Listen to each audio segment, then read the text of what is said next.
Henry was like most 9-year-old kids growing up in the mid-'80s. He liked fishing, exploring the woods, playing baseball, football, and any other kind of game that could be played in the open field with his friends. He definitely was an outdoors kind of kid. He would stay outside all day, every day if he could. Henry was also a bit of a local celebrity in his neighborhood, at least in the kid world anyway.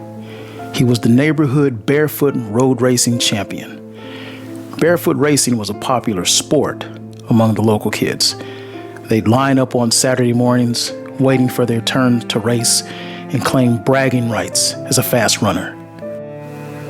It was said running barefoot made you run faster, but certainly running barefoot on the hot street in the middle of the scorching Louisiana summer would definitely make one pick up their feet a little faster. The Polk Road Racing Champion, they called him, and he took pride in this title.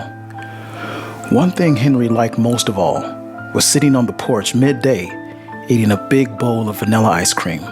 No sprinkles, no toppings, just a big bowl of plain vanilla ice cream. His puppy, Buddy, was the happy recipient of anything that would fall from his bowl and land on the floor. It would be gone before it even hit the floor. His mother would always say not to let the dog eat the ice cream because it'd give him worms. Henry would just roll his eyes and say to himself, "Come on, Ma. You can't get worms. The only way you can get worms is from eating worms. Anybody who knows anything knows that." But of course, he'd never say this out loud. Kids in that era knew that sassy back talk was a big no-no. So sassy thoughts remained just that. Thoughts. It was a hot summer, and there would be plenty of porch ice cream, drops, for little Buddy to lick up. Henry lived in a small house on Polk Road with his mother, his father, and his brother GJ, George Jr. Big George was their father, a nickname given to him by townfolk due to his towering stature. Big George worked offshore rigging jobs that required him to be gone for weeks at a time. Even when he was home, he may as well have not been home. Big George was a very emotionally unavailable man. He always just seemed plain uninterested to Henry. He was just sort of there. Most of the things that Henry knew, he learned from his mother or just picked it up from watching others and their experiences. All in all, Henry was a pretty good kid. He'd never really been in any trouble, except for coming home too late from playing outside. His most consistent memory of his father was of him pulling up in the driveway after being gone for a couple of weeks, walking through the door with a tired smile on his face. He always looked so exhausted. He would give his mother a big hug and kiss and let out a loud humming sigh. He'd greet the boys within his deep voice and say, "What you say there, boys?" giving Henry and his brother a pat on the shoulders as he passed them on the way to the refrigerator to grab a cold beer. He'd plop down in his chair and soon fall asleep watching one of his westerns.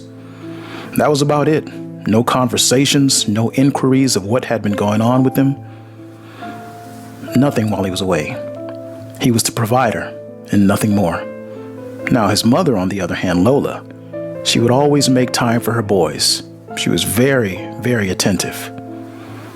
Henry's father made good enough money that allowed Lola to stay home and raise the boys and take care of the house. Henry always thought that his mother was an amazing woman. She was kind, patient, always willing to make time for them, while at the same time being a loving and supportive wife. She also did a little volunteer work when she could at the Helping Hands Community Center or at the Goodwill. It was her way to have a little time away from the house and feel like she was more than just mom. Though Henry had a brother, he often felt like an only child. There was a 9-year difference between him and his brother GJ. GJ never really spent any time with Henry. There was just too much teenage stuff to do than hang with his little brother. However, Henry didn't mind. He had plenty of friends and hobbies at his disposal. And being mommy's little man got him plenty of attention. GJ had been recruited and would be going to the military soon. Henry would often think about his brother going into the military. Their father was quite proud and happy about it, being a veteran himself. He'd say stuff like, "You're gonna make a man out of you, boy. No more of that cutting up." He'd say this while puffing out his chest and holding his chin up, doing his best impression of a drill sergeant. His mother, on the other hand, dreaded the idea. She preferred for him to go off to college where it'd be safe and become the button-down type of fella. Despite the concerns and the risk, GJ had made up his mind.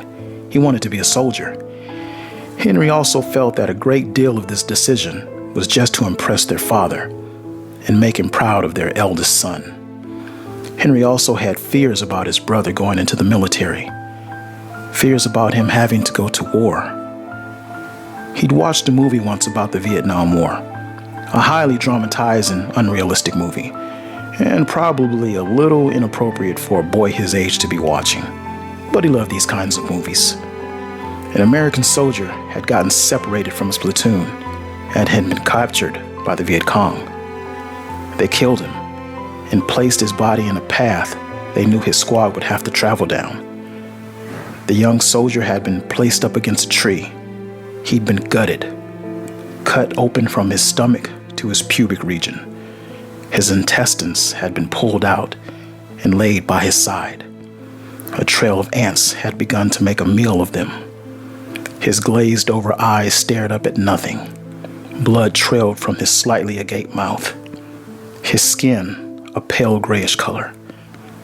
The image of the dead soldier stuck with Henry and made quite the impression of death on him. Is that what GJ would look like? If he was killed in war, he thought. Would they be able to put his insides back in? Would I have to attend the funeral? He'd only been to one funeral in his young life. His aunt had died from cancer. He always remembered his aunt as a kind of chubby woman, or as the old folks used to say, she was a healthy gal. But what he saw lying in the coffin that day was a far cry from that. The cancer had eaten up her girth. She looked as thin as an Olympic distance runner, her eyes sunken into their sockets. Her skin appeared clay-like and hard, and her mouth was stretched tight and stiff. Is that what death is? Is that what it looked like? Henry feared death, just as most people do, but not the mystery or even the finality of it. He feared how grotesque it was, the horror that it appeared to be. At school, it was minutes before the bell rang. School let out at 3 p.m., and Henry did not plan on staying 1 second after. He had business to attend to this day, serious business, crawfishing. It had rained the previous day, but today was bright and sunny, so the local ponds and creeks would be full of them. Crawfishing was another one of Henry's talents. He'd often go with his friends, and even by himself if they couldn't go. Today he'd be going alone. He loved it so much, he even came up with his own creative ways of catching them. His mother liked when he went crawfishing, because he often would bring back enough to feed the whole family. The crawfish would be thrown into a large pot with potatoes and corn on the cob, and boiled in spicy Cajun seasonings. He loved watching his family eat together, especially when he'd been able to contribute to the meal. It made him feel bigger than he actually was. It made him feel like a provider, like his father. Time was winding down in class. His legs bounced up and down with anticipation. His hands fidgeted.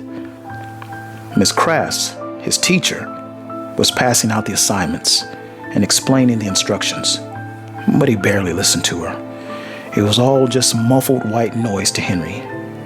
Him and his friends often made fun of Miss Crass, or Miss Crab, as they called her. She had a short, stocky build, large hands that resembled crab pinchers, that's what they thought anyway, and bumpy skin. She would side shuffle between the desk, with her arms up at her side, and begin her crab walk, as they called it. Henry looked up, and Miss Crab was in the middle of her crab walk. arms up and everything. But it offered little bit of amusement to him today.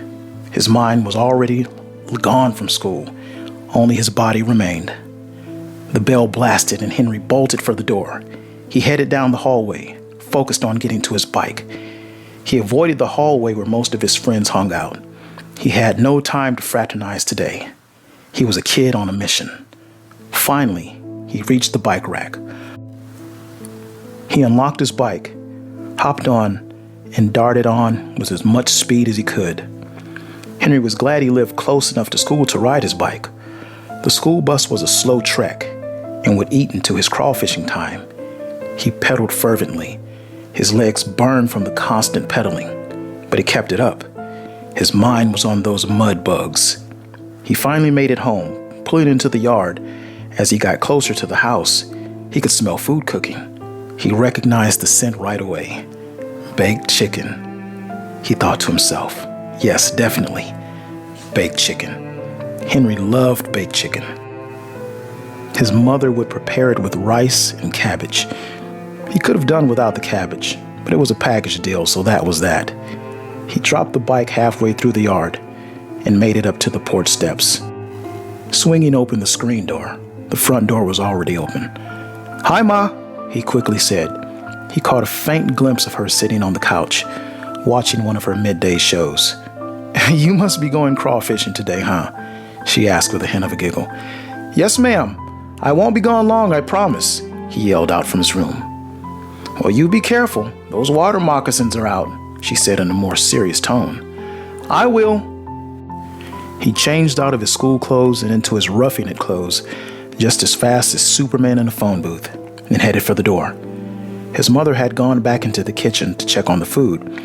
"Be careful now," she said again. "There was a boy around your age who went missing about a week ago."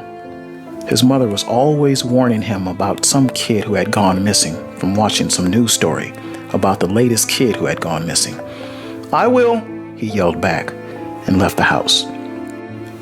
Henry went around to the back of the house to get his crawfishing gear, which consisted of his net, 2 empty-gallon ice cream buckets, which he used to put the crawfish in, and some fishing wire. There was a small fridge in the back his father had placed back there to keep some beer in. He let Henry keep his bacon in it, which he used for crawfishing. He kept it in a Ziploc bag to keep it fresh. Crawfish loved bacon for some reason. He tried other types of bait, but bacon was the way to go. He pushed the beers aside and grabbed the bag of bacon. His father also let Henry keep a couple of his sodas in the fridge as well.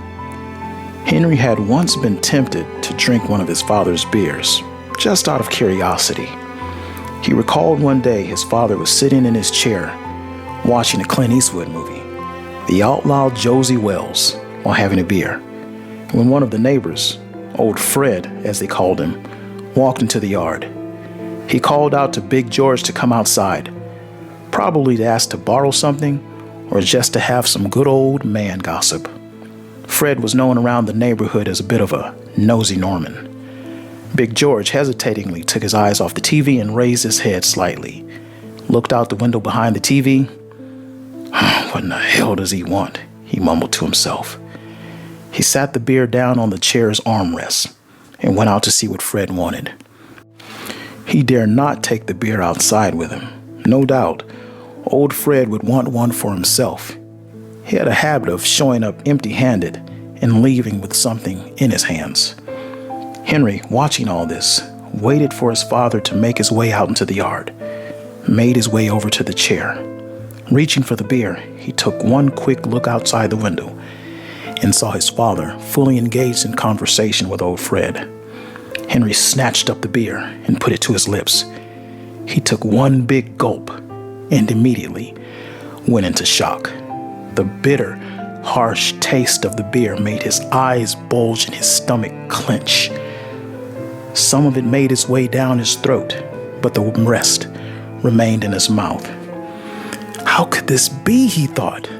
His father drank this stuff like it was so good and refreshing.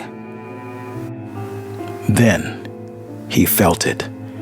The distinctive, nauseous feeling you feel when you know something is about to come up. that watery feeling in your mouth. Henry threw up in his mouth, but he pressed his lips tight together and kept it all in. He looked out the window, still holding a mouthful of beer vomit. His father had not yet been able to escape Fred. Henry steadied himself and with one big gulp, swallowed it all down. From that moment on, Henry pledged never to touch beer again. He grabbed the knee-high peach soda out of the fridge. Henry then began placing all his stuff in the back of a wooden wagon his father had made for him to carry his haul. He would attach the wagon to the back of his bike with some rope, put on his black ball cap, and then be off on his journey. "Oh, my ball," he said to himself. Henry always took his blue bouncy ball with him whenever he went crawfishing. He'd bounce the ball around while he waited for the nets to fill up. It was his pastime ritual.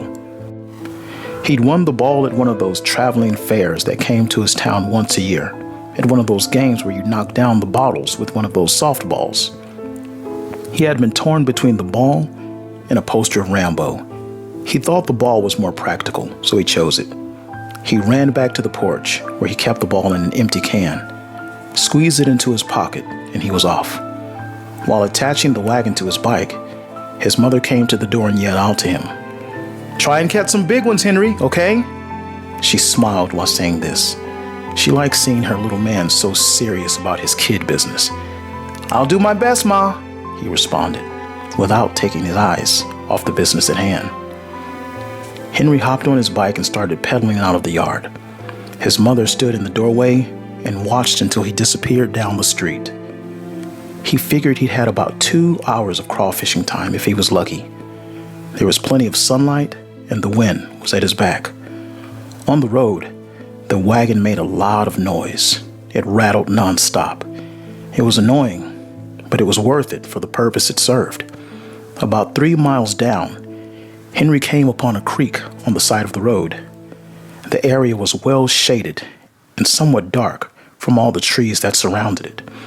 A perfect spot for crawfishing in the shade, and it always produced. But there was always a lot of bugs. Huge mosquitoes that seemed as fat as flies and as thirsty as vampires. There was a problem with the banks becoming really muddy and slippery after it rained. The last time he'd gone crawfishing there after it rained, the mud was so deep and soft, he lost a shoe in it. It was completely swallowed up. He didn't feel like putting in the effort to dig around in all that mud, so he just left it. He ended up going home that day with one shoe on his feet. To say the least, his mother was not happy about that. Henry decided to skip the creek. Maybe next time, he thought. And besides, there was a park a little ways down the road. It had a small pond behind it. The pond didn't seem to produce the endless quantity of crawfish that the creek had, but they were definitely bigger. "Try and catch some big ones, Henry." His mother's voice echoed in his head, and indeed he would catch some big ones at the pond. Henry rode on about 2 miles until he came upon a street that had no street sign on it. The street's original sign had long fallen off. The town just never saw fit to replace it. Small towns are like that sometimes. The street's original name was Ella, and everyone knew that, but they just called it Park Street because that was the name of the street that the big park was on. Henry took a ride on Park Street and rode down a little further until he reached the park's entrance. He was impressed by how fast he had made it to the park. Living in a small town afforded him the ability to get around on his bicycle without having to deal with too much traffic. He'd passed maybe about 2 or 3 cars on the road, unlike in the big city with all the hustle and bustle. Henry always wondered what it would be like to live in the big city. He'd watched plenty of movies made in places like New York and California and marveled at the big buildings, fancy cars, subways, and of course, the pretty girls. But for now, country living was enough for him. He entered the park's entry gate and saw it was empty, which was surprising. There would normally be your group of middle-aged women walking and chatting along the park's walk path that encircled the park. There was a grassy area in the middle of the park, which was a pretty good size.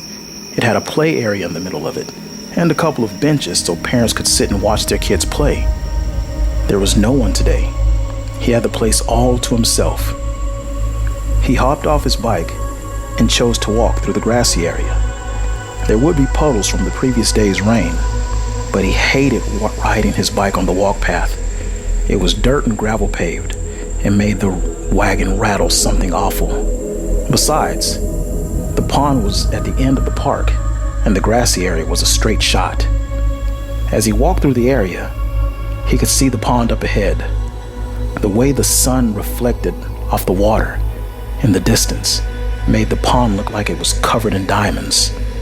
As he got closer, a breeze blew and carried the faint scent of what could only have been a dead animal. Henry was very familiar with this smell, being that he was always out in the woods exploring, and from a not too distant memory, the family's previous dog had died under the house. It was a couple of summers ago, and their dog Lucy, a big German shepherd, had crawled underneath the house and never came back out. She was up there in age. His mom always said she thought she was bit by a snake.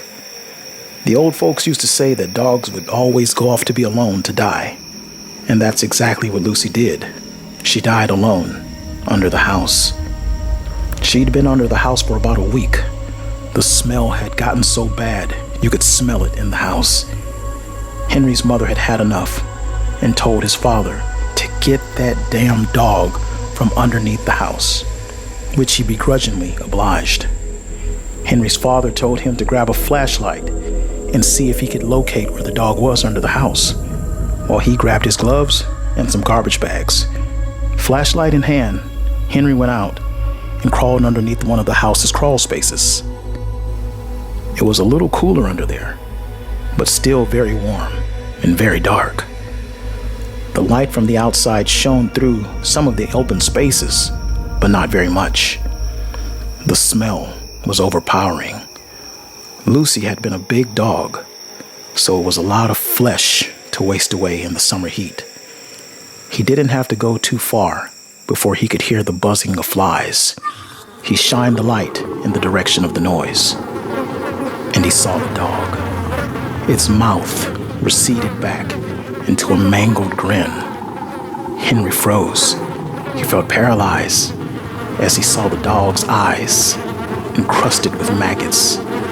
The army of flies crawling in and out of its mouth, fighting for position. The dog's body looked big and bloated.